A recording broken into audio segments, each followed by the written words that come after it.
林念念，你为何非要这般咄咄逼人？我不过是多看了2眼太傅大人的书画，你便容不下我吗？啊！我不是在公司改 PPT 吗？甲方要了第5版之后，我直接2眼一黑。这地方是阴曹地府的新风格。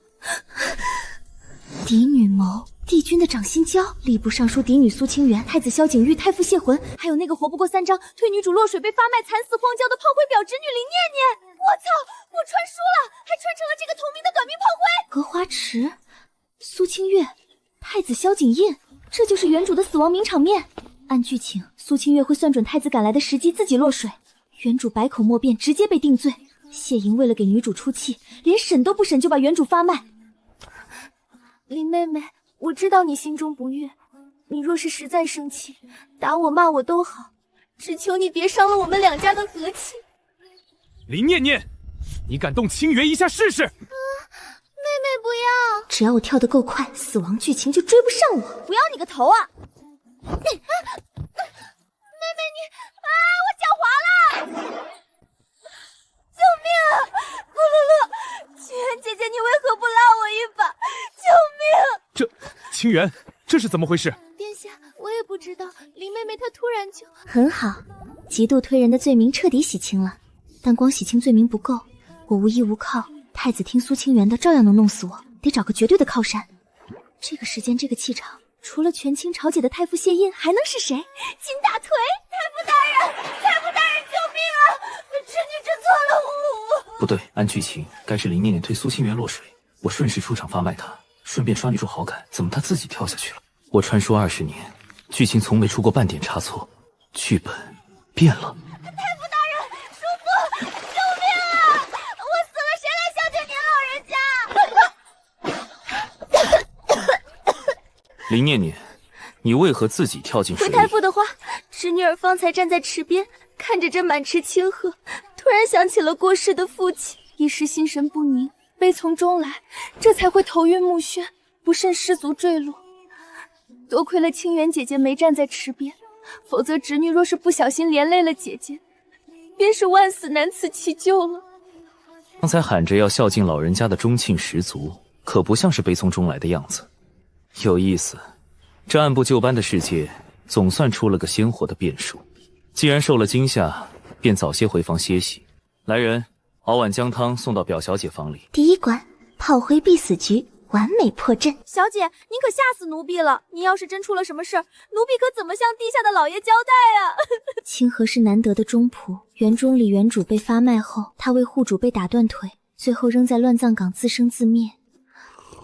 停，打住！放心吧，你家小姐我福大命大，不仅死不了，以后还要带你吃香的喝辣的。小姐，你以后可千万别再去招惹苏家那位大小姐了。奴婢听说太子殿下为了今日之事发了好大的火，若不是太傅大人发话让您歇息，只怕殿下当场就要拿您问罪呢。我知道，苏清羽有太子撑腰，自带光环，在这谢府乃至整个京城，我唯一的指望就是谢焕。谢桓城府极深，装可怜只能用1次。对付这种高岭之花，必须投其所好。今天跳水只是权宜之计，只要还在走剧情，他们迟早会再找我麻烦。清河，厨房现在还有牛乳和鸡蛋吗？有是有，但那些都是给老夫人和太傅大人备着的，咱们院子里的分量管不了那么多了，去厨房。20年了，所有人都按既定轨迹走，林念念是什么性子我一清二楚，可今天她跳水喊救命的样子太反常了。她的眼神里没有了极度怨毒，反倒透着几分清澈的狡猾。主子，你已经盯着这份折子看了1炷香了，怎么你现在连本官看折子的时间也要管了？属下不敢，属下只是在想，主子今日破例救了表小姐，还把自己的大袖衫给了她，这似乎与主子一贯行风不符。莫非主子也觉得表小姐今日落水是有蹊跷？你觉得她今日如何？像个扑腾的泥鳅，十分伤眼。大人，表小姐求见，说是有东西要献给大人。主子，这表小姐大半夜跑来，非奸即盗，定是想借着今日落水之事来邀宠，属下这就去把她打发了。不必，让她进来，我倒要看看这个变数想玩什么花样。深夜打扰太傅大人，实在是不好意思，侄女想着大人白日里救命之恩无以为报，又听闻大人经常熬夜处理公务，必定伤神，便亲自下厨做了一份小甜点，给大人润润嗓子。双皮奶，地道的现代手艺，在这古代厨房能做出这种品相不容易。这是何物？回大人的话，这叫双层凝乳桂花糕，入口即化，清甜不腻，最适合熬夜的人吃了。大人快尝尝。主子向来不喜甜食，更不会吃来历不明的东西。这马屁拍到马腿上了。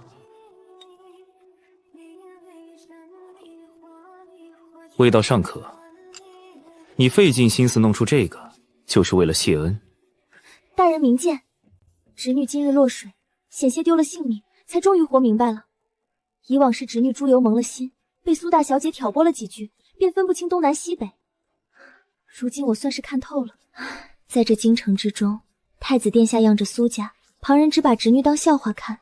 侄女如今只剩下大人这一个长辈了，从今往后，侄女只听大人的话。大人指东，侄女绝不往西。大人让我做羹汤，我绝不煮面条。只要大人别把侄女赶出府去，侄女愿意为大人赴汤蹈火，在所不辞。虽然不知道他身上发生了什么，但比原著里那个愚蠢炮灰有趣多了。既然你唤我一声叔父，谢府自然容得下你。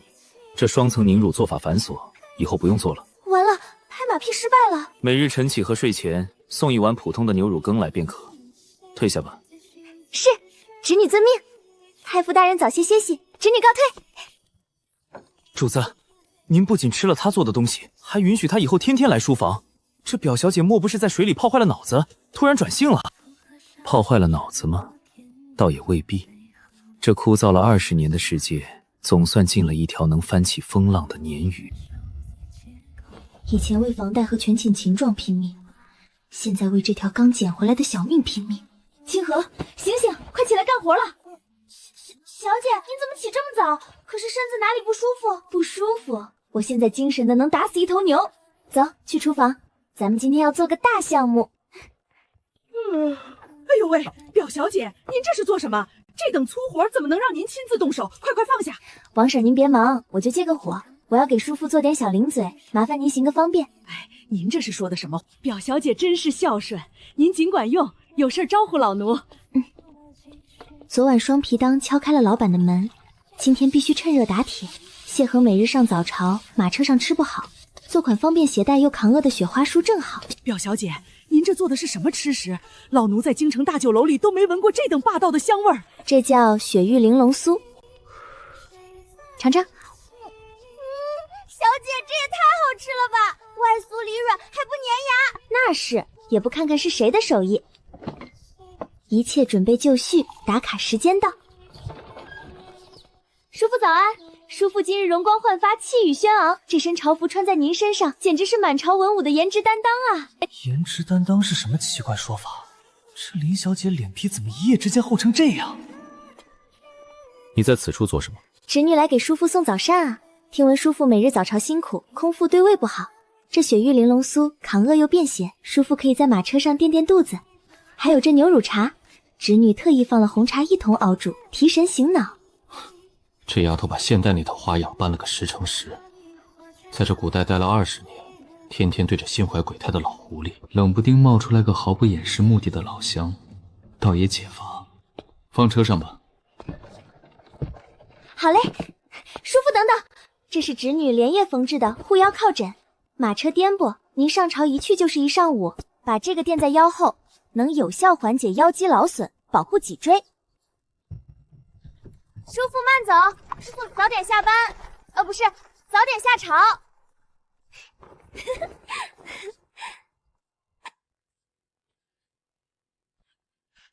护腰靠针，腰肌消损，脊椎，全是熟悉的现代词汇。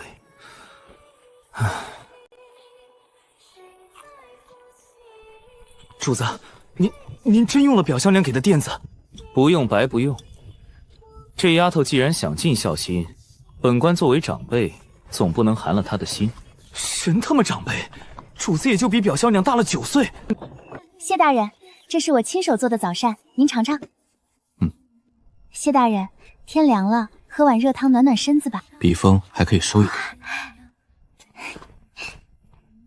连续打卡7天，好感度应该刷的差不多了。接下来是时候解决一下内忧了。明天15是府里小辈给老夫人请安的日子，按原剧情，苏清源会上门，联合谢家旁支小姐在老夫人面前踩我，彻底断我在谢府的根基。想踩着我上位？姑奶奶，我可是肥泉市经历过办公室公民记的人，咱们走着瞧。明天慈安堂有好戏看了。小姐，您等会儿进去了，千万要少说话。老夫人最重规矩，你以前……总之，千万别惹老夫人不高兴。放心吧。老夫人，您这腿疾到了阴雨天就容易犯，青言特意去普吉寺求了药理香囊，您挂在床头能安神暖络呢。苏丫头有心了。哟，表姐来了。表姐这几日好生威风，日日去堂哥的书房跟前伺候，连老夫人这慈安堂都好几日没来请安了。念念给老夫人请安，老夫人万福金安。哼，你还知道来请安？我听说你前几日掉进荷花池了，倒是把脑子泡清醒了些。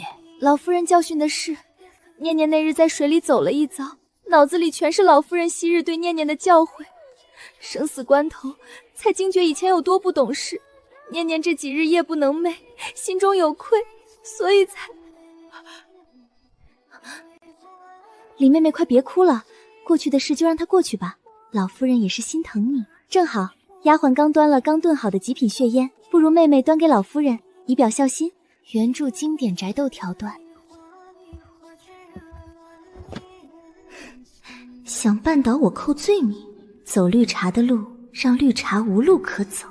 好呀，多谢清源姐姐提醒。哎呀！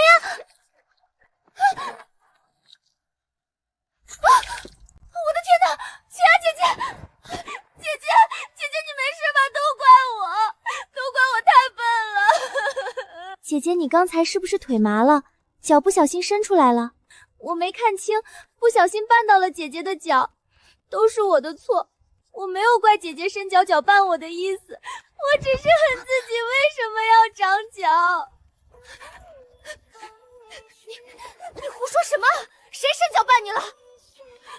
我没有胡说。姐姐，你若是生我的气，就打我骂我吧，千万别气坏了身子。当白花花这么爽，道德绑架谁不会啊？够了，吵吵闹闹的，成何体统？老夫人，清月只是好心让妹妹尽孝，谁知妹妹她……罢了，一碗燕窝而已。这丫头演技浮夸，效果倒是出奇的好。苏小姐，你的衣裙脏了，若不嫌弃，可让丫鬟带你去客房换身干净的衣裳。多谢太傅大人。可有烫到？我一点事儿都没有，叔父。你看看你，毛毛躁躁的，哪有一点大家闺秀的样子？就算苏丫头不小心绊了你，你稳重点，也就不会闹出这等笑话。是，念念以后一定改。老夫人，您是不是觉得颈背酸痛，还有点偏头痛，有时候连带着肩膀也发沉？你怎么知道？念念刚才看老夫人转头的时候眉头微皱，便猜到了几分。这是因为您常年低头捻佛珠看佛经，导致颈部经络不通，也就是常说的劳损。老夫人若不嫌弃，念念以前在老家跟尤医学过一套舒筋通络指法，给您按按。你且试试，若是按疼了我，绝不轻饶。您就放100个心吧。你这丫头这手艺倒是稀奇，比府里那些婆子按的好多了。那是，这可是念念的独门绝活。老夫人若是喜欢，念念以后天天来给您按。而且啊，我还知道几个能让人开怀大笑的乡野曲会，比如那猴子捞月饼。舒筋通络指法，尤医，连现代颈椎理疗都搬出来了。唉，到了这秋燥的时节，我这脸的皮子就干得发紧，用什么百年老参膏都不管用，还腻得很。祖母，孙女听说城东的玉颜阁新出了一款凝脂霜，要10两银子一小罐呢。孙女这就派人去给您买来。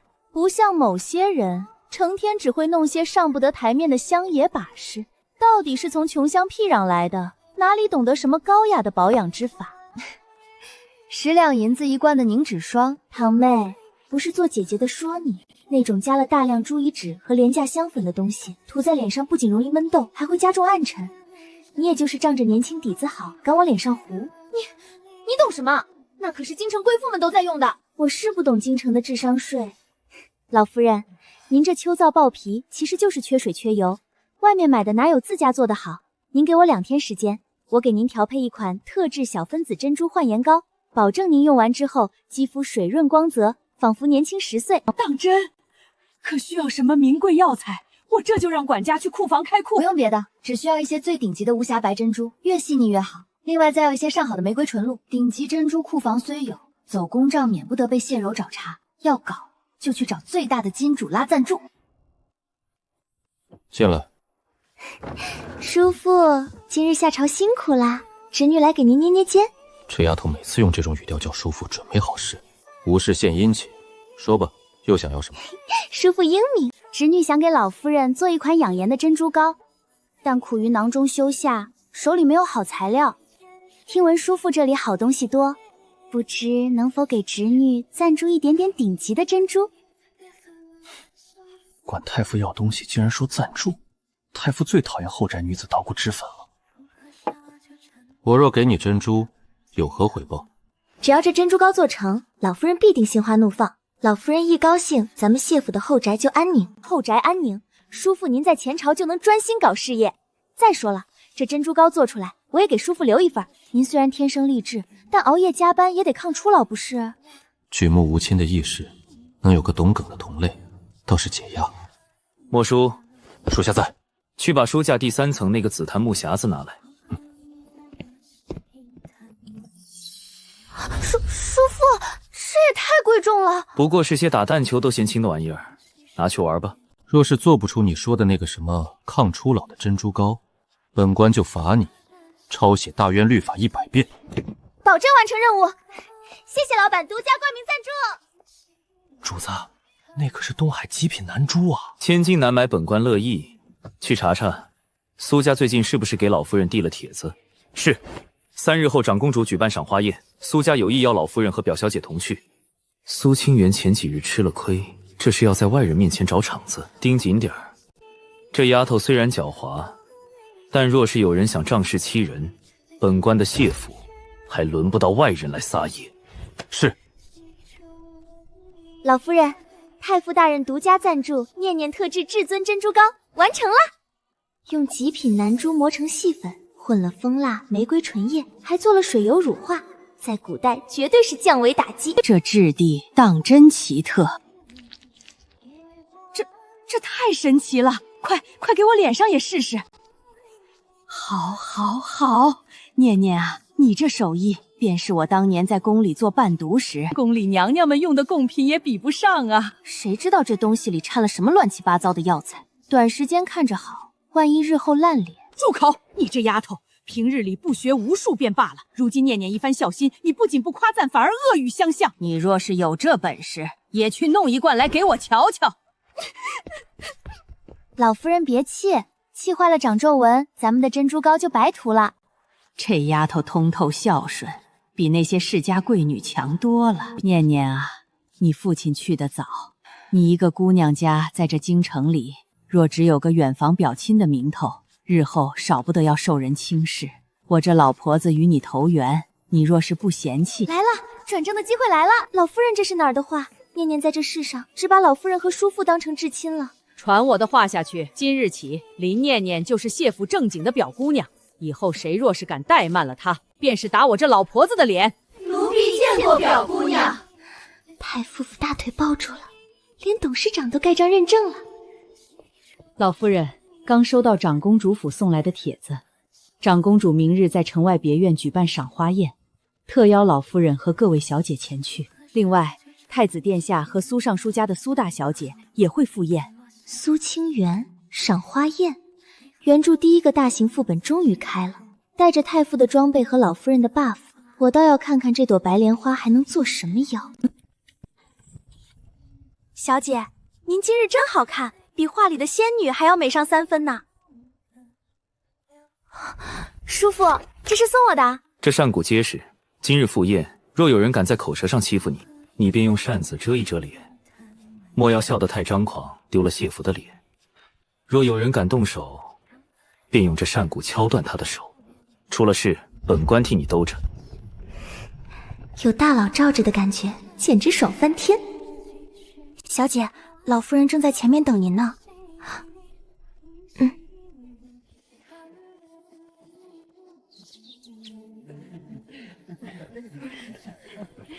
那便是谢老夫人刚认的表姑娘，听说从小在乡野长大，怕是不懂京城规矩。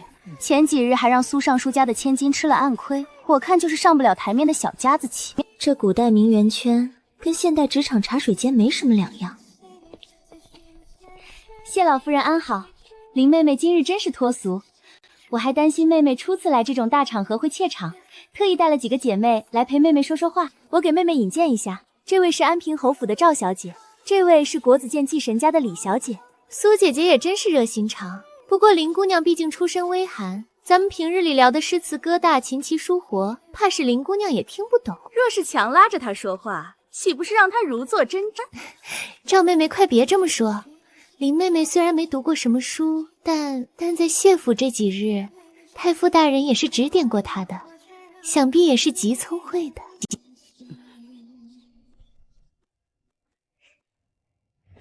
赵小姐这话说的可是折煞我了，我确实没读过几本书，比不得各位姐姐才高八斗。只不过前几日叔父考教我功课时，曾说过一句让我深省的话，我至今没悟透，不知几位才女姐姐能否为我解惑？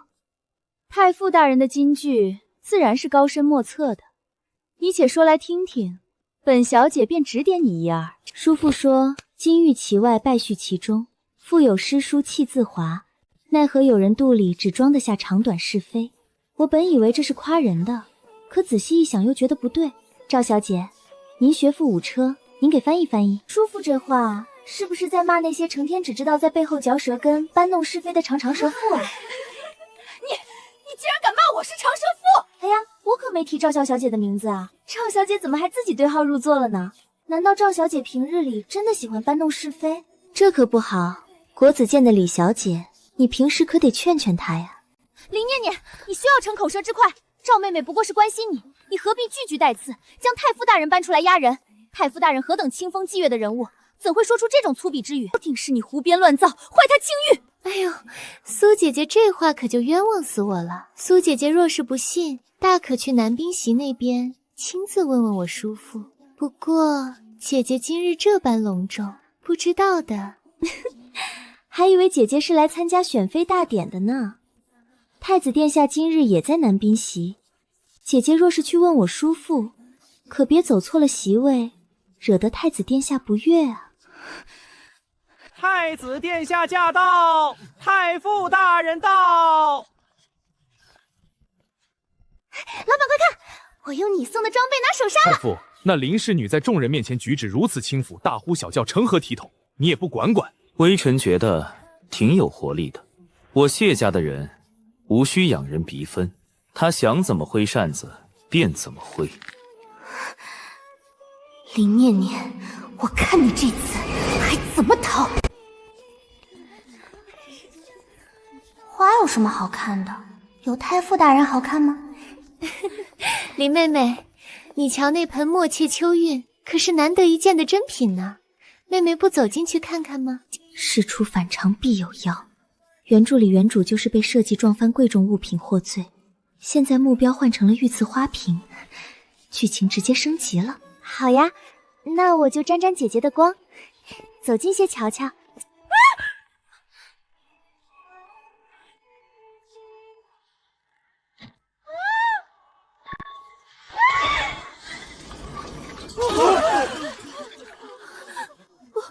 不是我，青儿，你没伤着吧？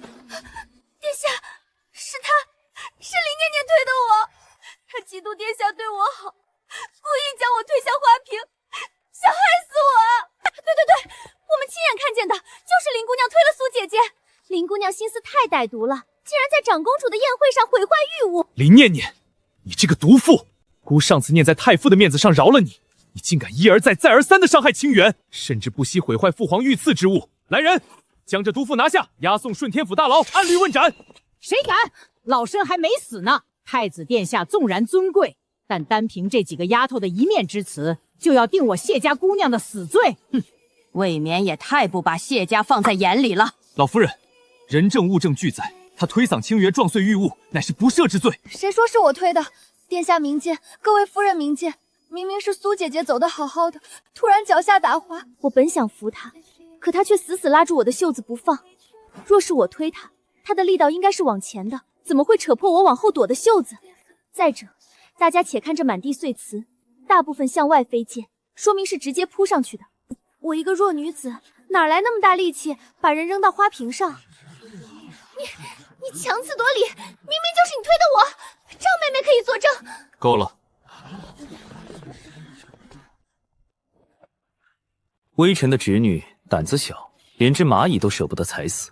殿下说她推人毁坏玉物，可有铁证？若仅凭几句攀相，便要将我谢府的人送进顺天府大牢，那微臣倒要请大理寺卿来好好查查，今日这到底是意外，还是有人蓄意构陷，想借毁坏物玉物之名，行借刀杀人之实。太傅，你这是在包庇他！花瓶碎了是事实。长公主殿下，这尊瓷瓶，微臣记得库房里还有一尊一模一样的，明日微臣便让人送来。至于今天之事，苏大小姐既然站不稳，以后便好好在府里学学规矩，免得再出来冲撞了贵重物品，连累旁人。太傅说的在理，苏家丫头，你今日确实莽撞了。花瓶的事，本宫看在太傅的面子上，便不追究了。你且回府抄写女诫百遍，修身养性吧。吓死宝宝了，还以为今天交代在那儿了呢。现在知道怕了。不怕，有叔父在，侄女什么都不怕。叔父刚才那句的侄女简直是太帅了，帅裂苍穹。下次再遇到这种事，直接拿扇子敲断他的腿。躲什么躲？本官的侄女，就算真砸了御赐的花瓶，大灭朝也没人敢动一根头发。这大腿抱得好像有点让人上头啊！赏花宴一战，京中皆知太傅府有个受宠的表小姐，明早给叔父做个什么口味的三明治好呢？小姐出事了，老夫人抢您的那只飞凤步摇不见了。哦，不见了。是啊，奴婢明明收在梳妆台第2层的紫檀木匣子里，刚才想拿出来给您明日配衣服，结果匣子空了。那可是老夫人给您充门面的贵重物品，若是丢了，老夫人会不会觉得您不珍惜她的心意啊？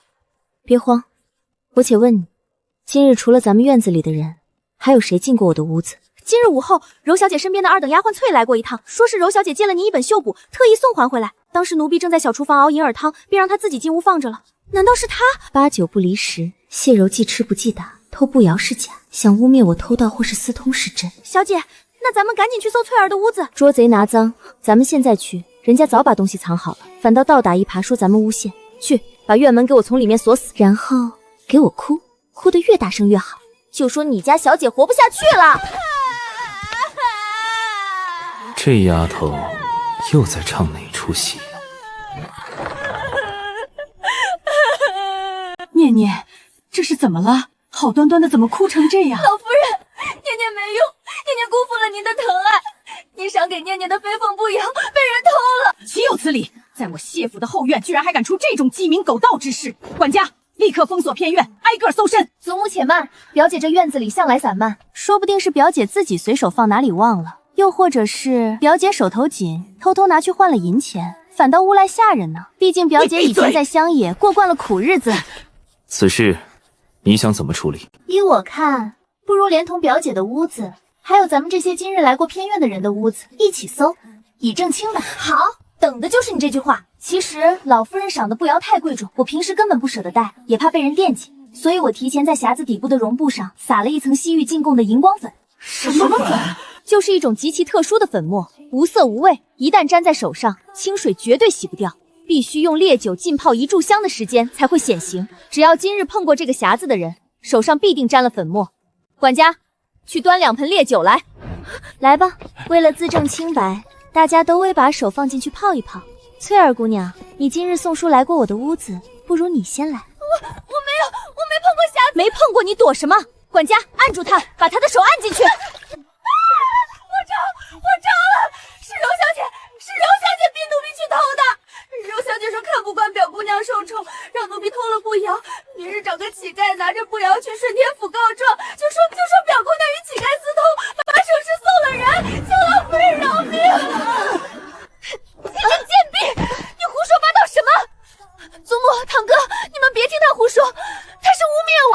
污蔑。莫叔，去柔小姐的房里看看那只布环还在不在。不用去了，小姐，奴婢你刚才带着赵嬷嬷去了柔小姐的院子，步摇就藏在她梳妆台的暗壳里。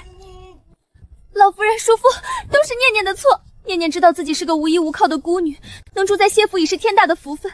这偏院地处偏僻，围墙又矮，随便什么人都能翻进来。今日丢的是步摇，明日若是丢了命，念念也不敢有半句怨言。念念不配用这些好东西，也不配住在这府里碍了堂妹的眼。求老夫人和叔父开恩，给念念几两碎银，让念念回乡下种地去吧。荒唐！我谢家世代清流，怎么生出你这么个心思歹毒的孽障？来人，立刻将谢柔锁进柴房，明日一早送回江南老家。没有我的允许，不得踏入京城。念念啊，这偏院确实太偏了些，委屈你了。明日我便让人收拾出客房。祖母，这偏院的确不安全。既然他唤我一声叔父，本官自当严加管教，护他周全。将竹院东侧的听竹轩收拾出来，让表小姐今晚便搬过去。那地方离本官的书房最近，有暗卫12个时辰巡逻。本官倒要看看，以后还有谁敢刁会冒犯表小姐。本来只想换个好院子，居然直接搬到总裁办隔壁了。怎么，表侄女不愿意？不是说要天天给本官做宵夜吗？搬近点儿，送饭也方便。愿意，100个愿意，谢谢叔父。抱大腿的最高境界，就是和金大腿住同一个屋檐下。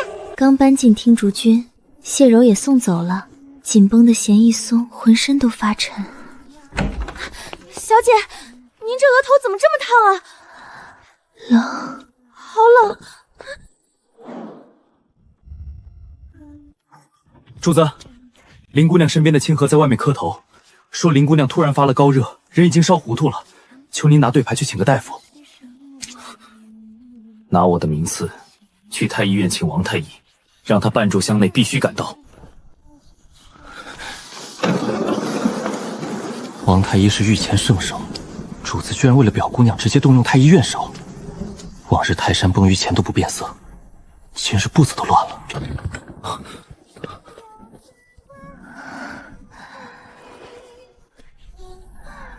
怎么烧得这么厉害？你们是怎么伺候的？去打盆温水来，再拿几条干净的面巾。是，奴婢这就去。太傅大人，林姑娘这是寒邪入体，加上思虑过重，导致气血两虚。老臣这就开始一剂猛药，只是这高热若是不退，怕是有烧坏脑子的风险啊！开药熬药，若是退不下热，本官拆了你的太医院。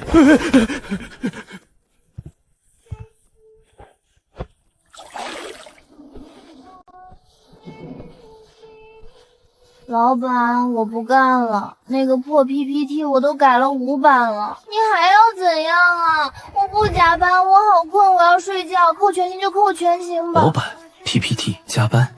全境这些词，大元朝根本不可能有，难怪他会做双皮膏雪花酥，懂人体工学靠垫，能反将绿茶1周。他根本不是原著里的林念念，他和我一样是来自另一个世界的同类。20年了，我以为自己是唯一的破局人，原来我从来都不是一个人。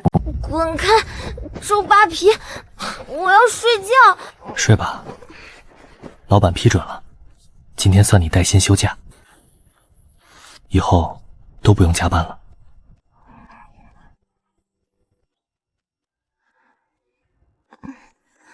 清河守了我夜，他在这礼教森严的古代，他一个位极人臣的未婚男子，在我闺房里守了1整晚。以前我讨好他，只是为了抱大腿狗命，可现在看着他这副疲惫的样子，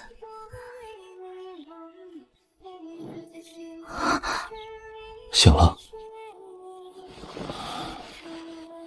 林念念，昨晚你在梦里骂本官是周扒皮，还要扣本官的全勤，这笔账你想怎么算？完了，烧糊涂说胡话全被他听见了。冷静，他一个古代权臣，肯定只是随口重复，根本听不懂意思。只要我圆得回来，就不算掉马甲。叔父在说什么呀？什么 PPT？ 什么权勤？怎么昨晚骂得那么起劲，现在病好了就不认账了？你昨晚可是揪着本官的袖子，口口声声喊着老板我不改 PPT 了，别扣我全勤，你这个周扒皮。来，给本官翻译翻译，这都是些什么大黑话？啊，我想起来了，叔父您误会了，那不是什么黑话，那是我老家乡下的方言。哦，愿闻其详。这个老板嘛，其实是老伯的口音。我梦见回了乡下，有个种地的老伯。至于那个 PPT， 其实是劈柴。对，我梦见老伯让我帮他劈柴，但是那个老伯是个恶霸，他姓周，因为为人吝啬，喜欢扒人一层皮，所以大家都叫他周扒皮。那全勤呢？全勤就是全额的铜钱。那个周扒皮逼我劈柴，还要扣我全额的铜钱。叔父，你想啊，我一个弱女子，在梦里被人这么欺负，能不急得大喊大叫吗？我那是在向您求救啊，叔父。原来如此，既然是恶霸，下次在梦里再遇到，便报本官的名头。本官的人，就算是梦里，也不许别人欺负。多谢叔父，叔父您真是青天大老爷转世，活菩萨下凡。把药喝了，这2日不许下床。若是再发热，本官就把你扔回偏院。好险好险，总算是糊弄过去了。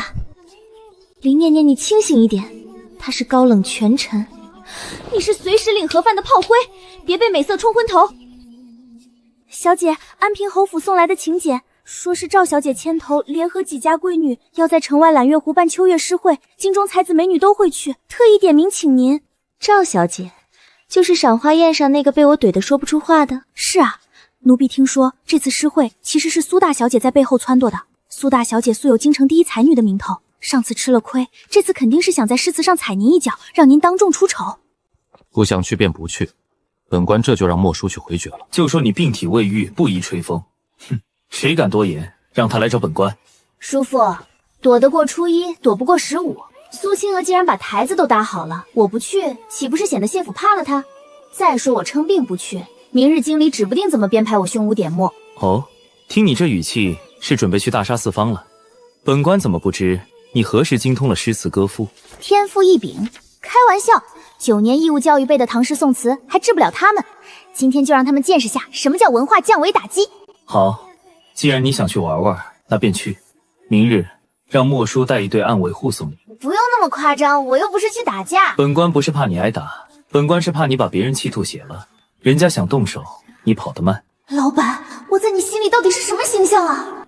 苏小姐今日这首《咏秋河》，当真是清丽脱俗，意境深远，不愧是我京城第一才女。那是自然，苏姐姐的才情，岂是那些只知道在后宅耍手段，连大字都不识几个的人能比的？哎呀，说到林姑娘，她今日怎么还没来？莫不是知道自己腹内空空，不敢来赴宴，躲在府里哭鼻子了吧？谁说我不敢来？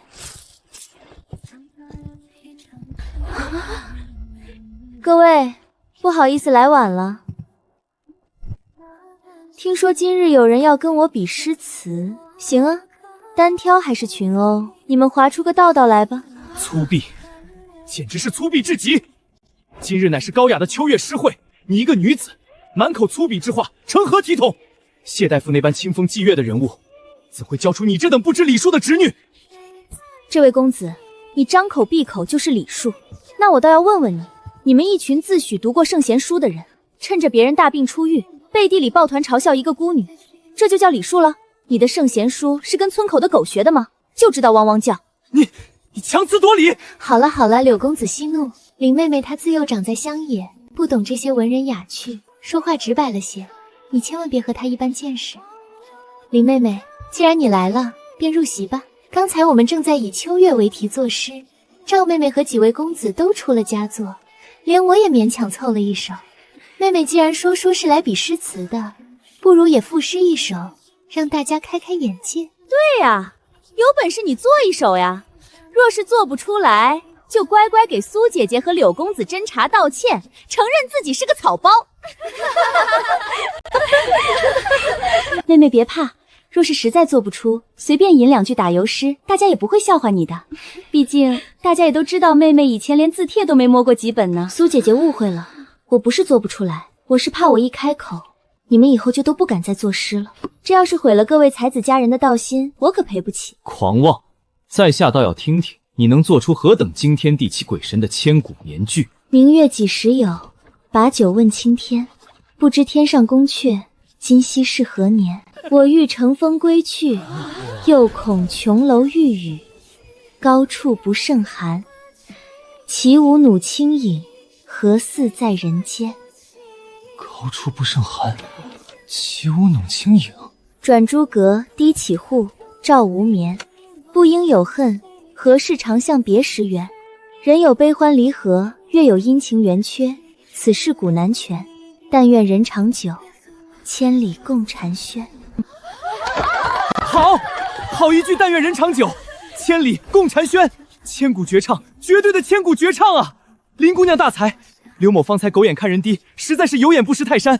敢问林姑娘，这首词可是叫什么名字？林妹妹，这首词意境如此高深，绝非一朝一夕之功。妹妹以前说不通文物，莫非都是在骗我们？苏姐姐这话说的，我可从来没骗过人。我都说了我不会作诗，这词根本不是我写的啊！什么？我幼时在乡下，曾偶然救济过一位云游四方的疯癫老道长，这词是他喝醉酒时对着月亮唱的。原来如此，高人在民间啊！林姑娘虽然不懂作诗，但能记住这等千古佳作，还毫不贪功，坦诚相告，这份虚怀若谷的心胸，更让我等汗颜。是啊，林姑娘不仅不藏私，还如此坦荡，反倒是我们刚才咄咄逼人，真是惭愧。既然诗也比完了，诸位的道心也都被那位云游老长震碎的差不多了，那我就不打扰各位的雅兴了。莫叔，咱们回家，还得回去给叔父热牛乳汤呢。是，林姑娘。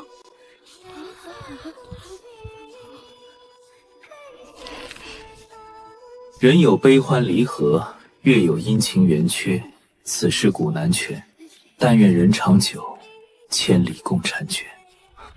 20年了，我快忘了故乡的月亮。我知道他是借古人的词大杀四方，也知道疯癫老道长是瞎编的。可这首只有我们懂的词，比什么都致命。主子，林姑娘已经下船，正往谢府的方向去了。苏家大小姐似乎气得不轻，摔了杯子。让她摔。传令下去，将今日这首水调歌头印成册子。3日之内，我要让京城的大街小巷、茶楼酒肆都知晓这首词，顺便让人不经意地提一提苏大小姐是如何在诗会上被一首连作者都不知道的词压得抬不起头的。是。千里共婵娟吗？念念，你既然用这首词招惹了本官，这辈子本官都不会让你有机会体会悲欢离合。